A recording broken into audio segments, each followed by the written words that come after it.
After returning from a week-long overseas trip, I was taken aback by a call from my mother-in-law, Jessica, with palpable excitement in her voice. She told me that she had found $32,000. I was immediately confused, given that as a freelancer, I maintain only modest emergency savings and don't typically keep large sums of cash on hand. Plus, my banking card was safely in my possession, and no one should have been able to withdraw such a hefty amount without my knowledge. Jessica explained that she had taken the money from a drawer in our sideboard, assuming we were financially well off. While I appreciated her intentions, I was baffled as to why she thought she had permission to take such a large sum without asking. This left me with one pressing question: where had the $32,000 come from?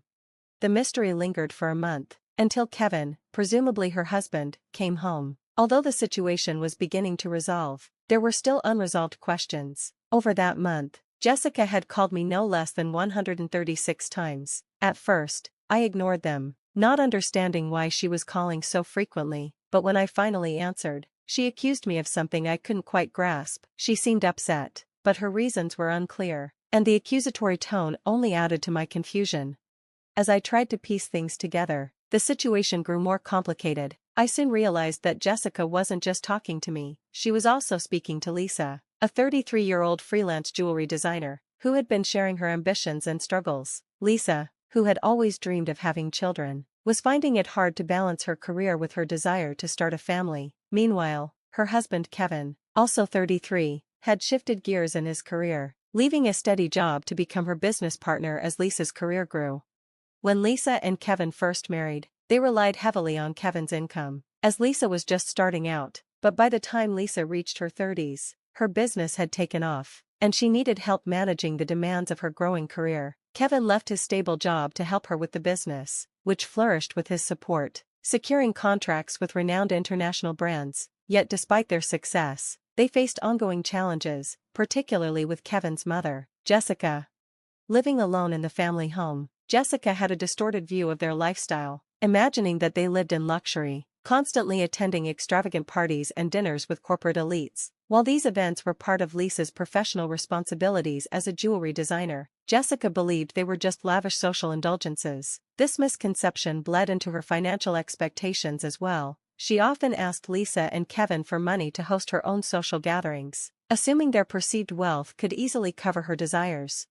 Despite being financially capable of supporting Jessica, Lisa and Kevin's lifestyle wasn't as glamorous as Jessica imagined. The events they attended were necessary for their business image, and maintaining this image required significant expenses, like dressing elegantly and dining at upscale restaurants. But Jessica frequently expressed envy toward their lifestyle, often with a sarcastic undertone, and she didn't shy away from making requests for financial help. While Lisa consistently declined these requests, Kevin, seeing his mother's constant demands, occasionally gave in, hoping to maintain peace and avoid disruptions to their work. Unfortunately, this only seemed to fuel Jessica's expectations, leading to even more frequent and unreasonable demands. A recent visit from Jessica added more tension to the situation. She insisted that Kevin buy her an extravagant new dress for an upcoming social event, even though we suggested a more affordable option, like a simple three-piece suit. But Jessica was insistent on the lavish dress, claiming that it was essential for the occasion's grandeur. She even demanded a matching handbag, expecting us to cover that expense as well. To handle her financial demands more efficiently, Kevin set up a credit card in Jessica's name, instructing her to use it for her expenses. Initially, this seemed like a reasonable solution. Jessica's spending got out of hand, and Kevin had to step in to rein her in. He set a new rule: she would need to consult him before making any significant purchases. The intention was to give her some independence while keeping her spending in check, finding a balance between her desires and our need to manage finances responsibly. Despite the new restriction, Jessica's habits didn't change much. She went ahead and bought an expensive ring without consulting us first, and the costs quickly began to pile up, putting a strain on our finances. Kevin, who was handling the bills, soon realized the situation had become unsustainable. Frustrated by Jessica's disregard for the financial consequences, he imposed a spending cap on her credit card. When Jessica found out she couldn't pay for her latest shopping spree because of the new limit, she was furious. She stormed into our house, questioning the fairness of the restriction. She argued that her enjoyment of luxury was no different from our professional need to dress up for glamorous events. We tried to explain that the events we attended, product launches and parties, were essential to our work, often hosted in lavish settings, but Jessica only saw it as indulgence on our part, not understanding the professional obligations that came with these appearances. After the spending cap was introduced, Jessica's complaints quieted down a bit, though she still voiced her discontent to Kevin from time to time. Life settled into a more manageable routine, and as the year came to a close, an exciting opportunity presented itself. A foreign brand offered us the chance to expand internationally, and this proposal thrilled me. It felt like a step toward joining the ranks of top-tier designers. Kevin, who was overseeing the business side of things, also recognized the importance of the opportunity and was eager to seize it. However, despite the excitement, Kevin and I had concerns about how Jessica would react, given her history of excessive spending. When we shared the news of the potential overseas expansion, her response was exactly what we expected. Jessica accused us of planning to live luxuriously abroad under the guise of work, fearing that we were preparing to relocate permanently. To ease her anxiety, I reassured her that we would return once our business affairs were settled overseas, but her unease didn't subside. She seemed more worried about being left behind. The constant debates drained both Kevin and me. We knew we couldn't take her with us, but we still wanted to offer some consolation. Tired of the ongoing arguments, Kevin suggested a compromise. He would send her on a week-long vacation. Jessica, half pleased and half skeptical, accepted the offer, and Kevin agreed to cover her flight and hotel costs, hoping it would bring some peace. Unfortunately, the tranquility was short-lived. A few days later, while Kevin was focused on the overseas arrangements, Jessica showed up at our house with yet another request. She wanted extra money for shopping during her trip abroad. When I asked about the credit card Kevin had given her, she admitted he had taken it back, fearing she might misuse it due to fluctuating currency rates.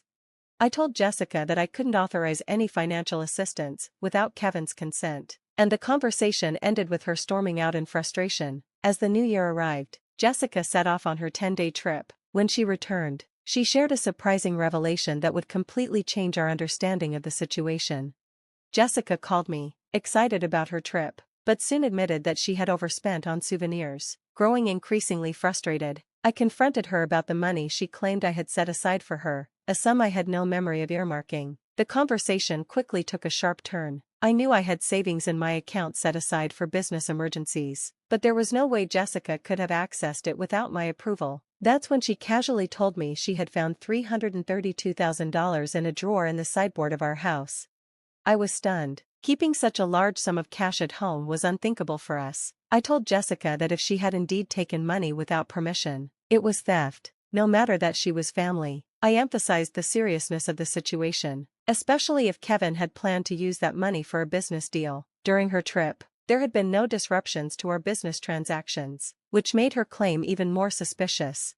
Jessica, seemingly unfazed, admitted to using the money, as if simply telling me would make it all okay. I pointed out that taking money without permission was not only unethical, but also illegal. She defended herself by saying that, since we lived so extravagantly, she didn't see any harm in sharing a bit of that lifestyle, suggesting it was like doing a favor for a parent. Her rationale only deepened my concerns about her understanding of boundaries and responsibility.